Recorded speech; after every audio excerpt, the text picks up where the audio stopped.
Salut par ici, bon matin à vous. Enfin je dis bon matin parce qu'il est 11h03 et je suis à Tokyo, plus exactement dans le quartier de Odaiba.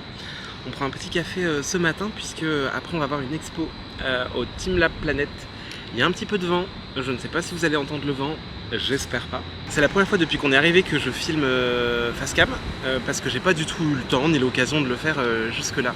Mais vu que là on est un petit peu posé, qu'il fait bon, enfin un peu de fraîcheur, parce que ça fait 3 jours qu'on meurt de chaud. On est donc arrivé au Japon jeudi matin, là on est dimanche, on aura donc passé 3-4 jours à Tokyo. Et puis demain on va prendre le train, on va filer vers Kyoto. Ensuite on va aller à Nara, à Osaka. Bref, c'est un trajet assez traditionnel pour celles et ceux qui sont déjà allés au Japon parmi vous. Mais ça va être vraiment bien, c'est déjà hyper bien, on passe un super bon moment. Il fait extrêmement chaud, on pensait arriver en mode début de l'automne, on allait pouvoir mettre une petite veste, pas du tout, il fait 30 degrés tous les jours avec un grand soleil. Là aujourd'hui le temps est un peu plus mitigé mais ça fait du bien. Et je vais pas vous résumer tout ce qu'on a fait parce que je pense que vous l'avez déjà vu en vidéo. Là ce matin on va aller au Teamlab Planet. C'est un genre de grand musée, expérience sensorielle. Vous avez peut-être déjà vu des images sur Insta ou sur TikTok parce qu'on en entend beaucoup parler. Donc voilà, ce matin, petit tour au Teamlab Planet. Et puis après, on finira la journée dans Tokyo. On va certainement aller dans un ou deux quartiers qu'on n'a pas encore vus depuis qu'on est arrivé. Et demain, ça sera donc direction Kyoto. Là-dessus, je vous laisse. J'ai pas envie que le vlog dure trop longtemps.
Et salut, je vous retrouve, on est mercredi 4 octobre, je suis toujours au Japon, mais je ne suis plus à Tokyo. On a quitté Tokyo il y a quelques jours pour aller passer quelques jours à Kyoto. C'était très sympa, une ville que je connaissais pas du tout, qui était beaucoup plus grande que tout ce à quoi je pouvais m'attendre. Je m'attendais vraiment pas à ce que ce soit aussi grand, à ce qu'il y ait autant à faire. Il y a énormément de temples, de lieux de culte.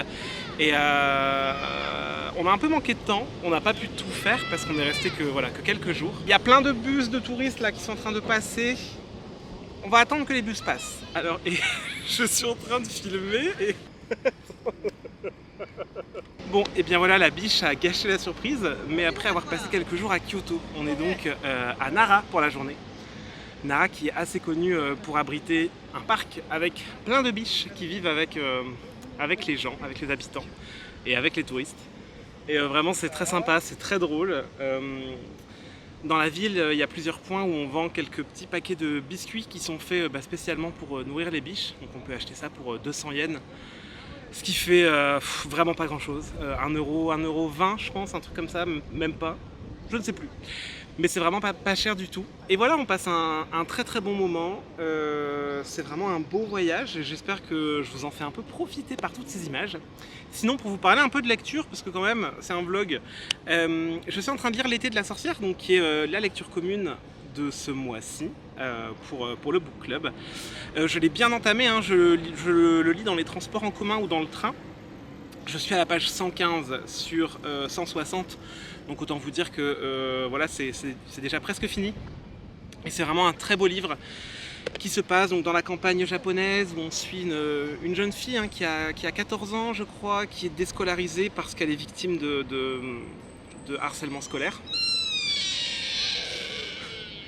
Ça c'était un cerf. Et donc cette jeune fille part vivre chez sa grand-mère qui est donc une sorcière à la campagne. Et voilà, on suit sa vie, son évolution.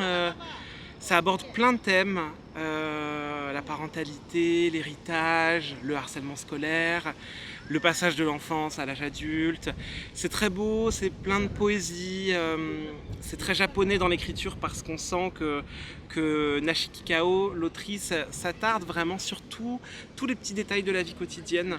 Et ça me plaît vraiment beaucoup, je trouve ça très touchant, j'ai corné quelques pages qui m'ont bien plu. Je vais essayer de le terminer peut-être aujourd'hui ou demain, puisqu'après on va partir à Osaka pour quelques jours et après on va reprendre le train pour faire Osaka-Tokyo. On en aura pour quelques heures et je pense profiter de ce trajet qui va être un peu plus long pour lire Au prochain arrêt, que j'ai pas dans mon sac, que j'ai laissé à l'hôtel, qui est un livre japonais pareil qui se passe dans un train, donc je pense que niveau immersion ça peut être super sympa. Donc voilà, ça sera ma prochaine lecture. Et puis voilà, là-dessus je vais pas vous parler plus longtemps parce que j'ai encore plein de choses je pense à vous montrer dans ce vlog. Nous on va encore profiter un petit peu du parc, on va se balader avec les biches. Et puis après on va certainement aller manger, peut-être aussi faire un petit tour des lieux de visite de Nara. Il y a des très jolis temples à voir, donc je pense qu'on va aller voir tout ça. Et puis ce soir on retourne à Kyoto pour la nuit, puisque c'est à une demi-heure de transport en commun de Kyoto, donc on s'était dit qu'on garderait notre hôtel à Kyoto pour pas se balader avec nos bagages.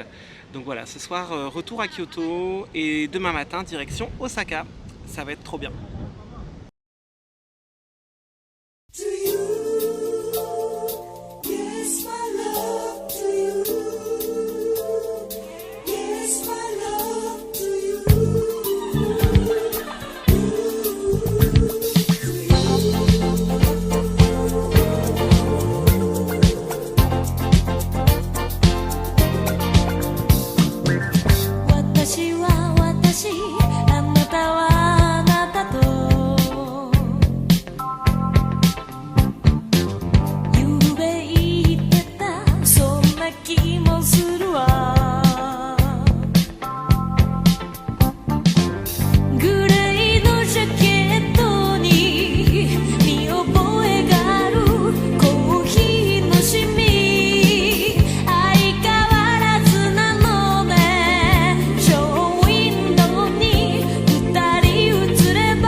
Et salut, c'est le Quentin du montage qui vous retrouve. On est en novembre à l'heure où je termine le montage de cette vidéo. J'aurais mis plus d'un mois à m'y mettre. Je vous avoue que le retour était un petit peu compliqué. Et ça m'a fait vraiment très plaisir de me replonger dans ce voyage grâce à tous ces rushs que j'ai filmés. J'espère en tout cas que la vidéo vous aura plu, qu'elle n'était pas trop longue, qu'elle était bien rythmée. Si elle vous a plu, vraiment, n'hésitez pas à la liker, la commenter, la partager, parce que ça m'a demandé pas mal de boulot. C'est une vidéo que j'ai pris beaucoup de plaisir à monter, et voilà, j'espère vraiment qu'elle vous aura plu. Alors au final, j'aurais assez peu parlé de livres dedans, mais c'était pas le plus important. Le plus important, c'était de garder un souvenir de ce beau voyage et de vous le partager. Vraiment, je le dis à chaque fois, mais si vous avez l'occasion un jour d'aller au Japon, n'hésitez pas. C'est un voyage qui demande beaucoup de préparation et aussi de mettre un peu d'argent de côté, je vous le concède.